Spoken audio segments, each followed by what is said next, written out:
There are patients you treat and forget. And then, there are patients who live in your dreams. In 1930, Carl Jung met a woman whose inner world mirrored the very landscapes he had walked in solitude for years, through mandalas, visions, symbols, and terrifying revelations. Her name was Christiana Morgan, and though history remembers her faintly, she left a mark on Jung that would linger, hidden behind his public persona, haunting his theories, haunting his silence. Christiana was not just a patient, she was a mirror, a mystic, a storm. She came to Jung not with symptoms, but with a burning soul. Her psyche unraveled not in mere words, but in paintings and visions, archetypal dreams dripping with mythic fire. The kind of psychic material Jung had wrestled with in his own Red Book, except this time it wasn't his, it was hers. And suddenly, the boundary between doctor and subject began to blur. Jung once wrote, "The meeting of two personalities is like the contact of two chemical substances. If there is any reaction, both are transformed." With Christiana Morgan, the reaction was alchemical. Her visions were not just interesting, they were unnervingly familiar. To understand why Morgan haunted Jung, you must understand what she revealed. She painted the soul, not as metaphor, but as landscape. She descended into her own depths, encountering symbols Jung could hardly believe came from someone outside his own unconscious work. In fact, during his seminar lectures about her case at the Psychological Club in Zurich, Jung was careful to obscure her name, referring only to a woman who had painted her soul. It was as if her experience was too raw, too luminous, too private to expose. And yet, it had to be shared, because within her inner journey lay the very proof Jung had been seeking. Proof that the Red Book was not madness, that the visions that once drove him to the brink were not delusion, but revelation. Christiana Morgan had reached the same underworld. She, too, had traveled inward, through active imagination, through dreams, through suffering. When Jung looked at Christiana's drawings, something struck him. Not just their beauty, but their accuracy. She painted mandalas, circular, symmetrical images like the ones Jung himself had drawn during his own crisis years. Yet Christiana had never seen his. She arrived at them on her own. To Jung, this was no coincidence, it was confirmation. He wrote that her case gave him an undreamed-of confirmation of his theories, of the self, of individuation, of the soul's process of transformation through symbol and image, of the psyche's ability to heal itself when given the freedom to speak in its native language, vision, myth, and metaphor. This wasn't psychotherapy, it was initiation. Christiana's drawings emerged not from conscious effort, but from surrender. Jung would later say, "While painting them, the picture seems to develop out of itself, and often in opposition to one's conscious intentions."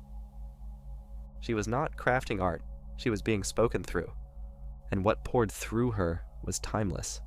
Jung compared her visions to Eastern mandalas. He tied them to the teachings of alchemy, the patterns of Kundalini yoga, and the geometry of transformation. And as he observed her case, he came to a realization he had suspected but never dared claim publicly. That the structure of the unconscious, the movement from ego to self, was not a Western invention. It was universal. And Christiana's visions were living proof. They were as sacred as myth, as raw as prophecy. And yet, she suffered, because the deeper she went, the more she dissolved.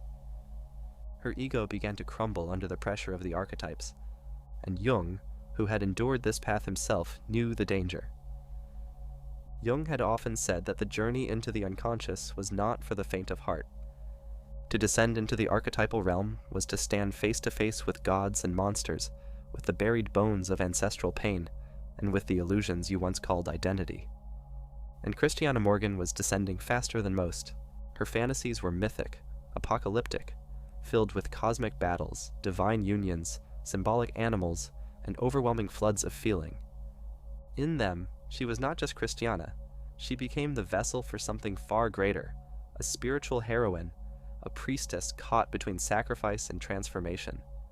But this power came at a cost. Jung noted a pattern. As her inner visions deepened, her outer life unraveled. Her relationships grew unstable. Her moods swung wildly. She became entangled in emotionally intense connections, including one with Henry Murray. the Harvard psychologist with whom she had a long, complicated affair. And though Jung never publicly disclosed it, scholars now believe that her therapeutic relationship with him may have crossed boundaries too. But beyond the rumors and tangled history, one thing remains clear. Jung saw Christiana as more than a patient. She was a mirror, a reflection of what happens when the unconscious bursts forth before the ego is strong enough to handle it. He once said, "The experience of the self is always a defeat for the ego." And Christiana was losing the battle. Jung was trying to guide her through active imagination, through symbolic expression, through the dangerous journey that he had walked himself during his own confrontation with the unconscious. But Christiana did not have a Philemon to guide her. She had no inner wise old man, no clear inner teacher. Only symbols, only storms. She was drowning in the archetypal ocean. And the haunting part? Jung saw it. He saw that she was going under, and he could not stop it. In one of his seminars, Jung presented her mandalas and visions anonymously. He didn't mention her name, but he knew. He knew that the patterns of dissolution were already forming, that her ego, battered by the power of the archetypes, was starting to fracture. And still, he marveled at the symbols she drew. One mandala in particular struck him. It contained concentric circles and a star at its center. Jung interpreted it as a vision of the self, the totality of the psyche, the midpoint of the personality, what he called the God within us. And in that moment, Christiana Morgan had done what many never could. She painted the soul, but painting the soul is not the same as integrating it. Jung once warned that touching the self, encountering that radiant nucleus of meaning, the divine within, could be as destructive as it is enlightening. It can dissolve identity. It can ignite spiritual inflation. It can tear a person apart if they are not ready. And this is exactly what happened to Christiana Morgan. The same visions that brought her into contact with the archetypal world also began to haunt her daily life. She became obsessed with their meanings. She chased them compulsively, as if the next symbol would deliver her from suffering. But in doing so, she fell into what Jung called identification with the unconscious. When a person loses the boundary between ego and archetype, they risk becoming the thing they encounter. Not in mastery, but in possession.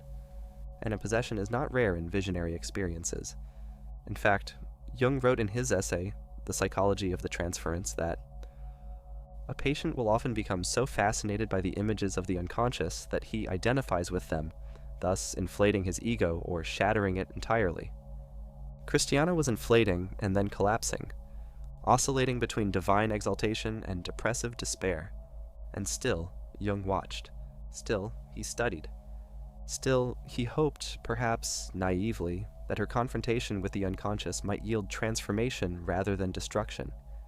But the deeper she went, the harder it became for her to return. Her relationship with Henry Murray became increasingly volatile. Her identity blurred between who she was and the goddess-like figures who appeared in her fantasies. She no longer dreamed in metaphors. She lived them. And eventually, the visions turned dark. She dreamed of being dismembered, of being swallowed by animals, of sinking into the earth and disappearing. Herself, the radiant center, was now eclipsed by a growing shadow. Jung noted in his later writings that some individuals, when exposed to the archetypal forces too directly, suffer what he called a psychic dismemberment, a breakdown of the conscious structure that holds identity together. For Christiana, this wasn't theory, it was fate. In the heart of Jung's analysis of Christiana Morgan's visions, a deeper question lingered, not just about the patient, but about the nature of the soul itself. Morgan's inner world revealed not a fractured psyche, but a divided cosmos, two principles at war within her being, Eros and Logos. Jung often referred to these two forces. Logos, the masculine principle, structured, rational, and detached. Eros, the feminine, relational, emotional, and connective.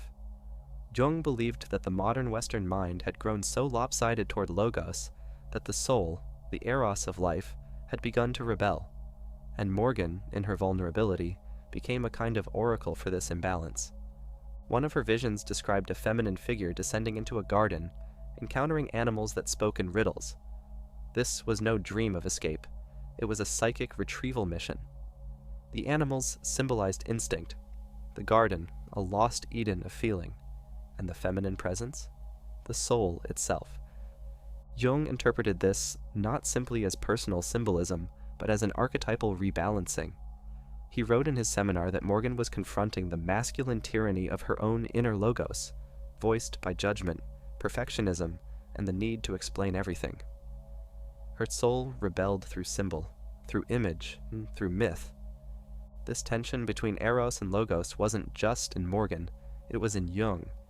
He saw in her what he feared in himself, a beautiful collapse of certainty, a surrender to something larger than the rational mind could hold. And yet, this surrender had to be guided.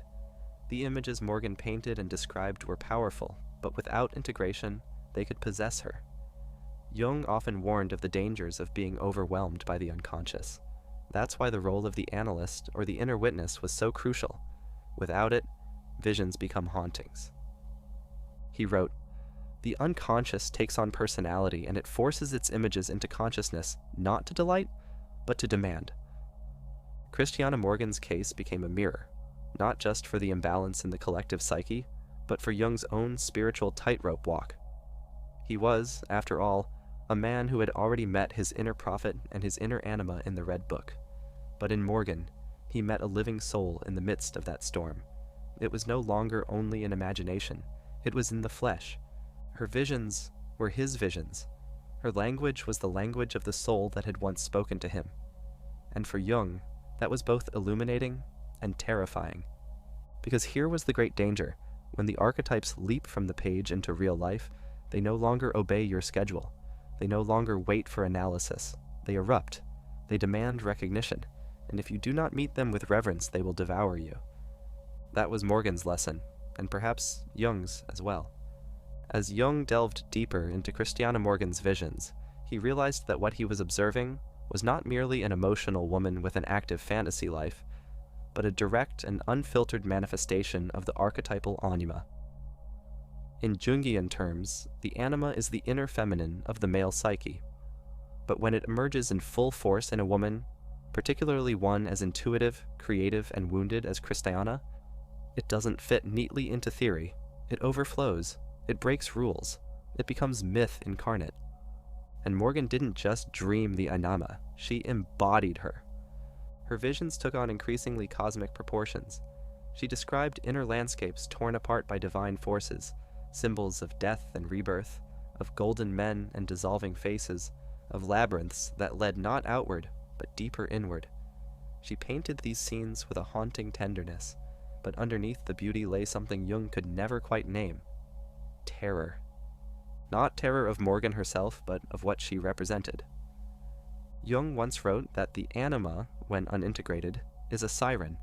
She draws men into delusion, fantasy, and obsession, but when integrated, she becomes a guide to the depths, a gatekeeper to the soul. In Morgan, both sides coexisted. She was muse and mystery, patient and prophet. Jung walked a tightrope. He needed to analyze her, to hold her experiences in the frame of psychology. But he also felt the tug of the symbolic, the mythic, the uncanny feeling that her visions were not just for her, but for all of us. And in his private letters, he confessed that Morgan often left him shaken. Her visions possess the eerie quality of prophecy, he wrote, as if the collective unconscious itself were speaking through her. But prophecy has a price. The more Morgan saw, the more isolated she became. The more her inner life flourished, the more her outer life crumbled. Relationships strained, sanity teetered. She was diving too deep, too fast, without a tether. Jung tried to be that tether, but even he wasn't always strong enough. He admitted that there were days her material frightened him. Why? Because it mirrored his own. Morgan dreamed of temples collapsing, of gods weeping blood, of serpents swallowing the sun. These weren't mere metaphors. They were archetypal earthquakes, symbols that meant something enormous was shifting within her psyche. And for Jung, they echoed the storms he had documented in the Red Book just a few years earlier. It was like déjà vu of the soul. And yet, there was a crucial difference. Jung had returned from his descent. He had built a bridge back to reality. Morgan, however, was still falling. This troubled him deeply. He feared that the very process he had called individuation, the sacred merging of opposites, the dance with the unconscious, could become a form of spiritual disintegration if handled without enough strength or guidance. Morgan was teaching him something vital. The archetypes are not metaphors. They are living forces. They can illuminate, but they can also destroy. He began to rethink the very limits of analysis. In her, he saw a new kind of patient, not one who needed fixing, but one who had become a vessel for something larger than herself, something ancient, something sacred, something terrifying. She was not neurotic. She was mythic.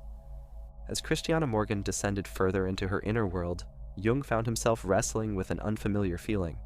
Reverence. Not the clinical respect a doctor gives a patient, but something deeper. Something almost religious. He saw in her what he once saw in himself. A psyche cracked open by the sacred. Not a breakdown, but a breakthrough. A portal, not a pathology. Morgan's visions had taken on an eerie synchronicity with Jung's own symbolic lexicon. She dreamed of mandalas before he explained their meaning. She encountered inner figures that mirrored the wise old man in the shadow before she knew the terms. Her inner world contained what Jung believed to be universal architecture, and that shook him. Because if her psyche could spontaneously generate the same symbols that he, the great mapmaker of the unconscious, had discovered in solitude, then what was she? A patient or a prophetess? A soul ahead of its time? He once remarked that she had access to the collective unconscious in a way I have only seen a handful of times in my life. But that access came at a cost. Morgan's outer life was in chaos. Her relationship with Henry Murray, the future father of personality theory, was deeply passionate but equally tumultuous. She often felt misunderstood, unanchored, caught between the world of spirit and the world of flesh. Her visions didn't fit into society's boxes, not even psychology's. And Jung began to fear something profound, that perhaps the world wasn't ready for people like her. Or worse. That psychology, as it stood, was not equipped to hold what she carried, because what she carried wasn't a theory, it wasn't a disorder. It was myth itself, alive, speaking, painting. She once painted a red mandala with a golden serpent coiled at the center. Jung stared at it for minutes. It mirrored the vision he himself had had nearly a decade before, the Ouroboros swallowing its tail at the center of a burning wheel. But Morgan had never seen the Red Book.